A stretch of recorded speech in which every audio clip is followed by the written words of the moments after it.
মহামান্য রাষ্ট্রপতি স্যার যখন পুরো সাজে ঘোরাঘুরি করতেছেন, সব কিছু দেখতেছেন, তখন হচ্ছে যে পুলিশ, আর্মি, সাংবাদিক আরও অনেক মানুষ ছিল।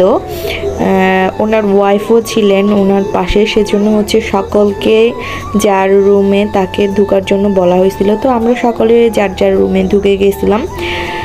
এরপর হচ্ছে যে সাজেকের সব চাইতে হচ্ছে সুন্দর যে জায়গাটা, সেটা হচ্ছে নিরিবিলি।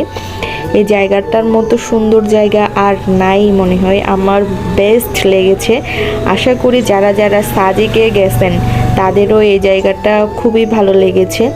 এরপর হচ্ছে যে আমরা 3 দিন থেকেছিলাম সাজেকে। 3 দিন থাকার পর হচ্ছে যে বাসায় চলে আসি। এই যে আমরা যখন চলে আসছিলাম তখন এই সময়টা কি বলবো, ফেলে আসতে ইচ্ছে করতেছিল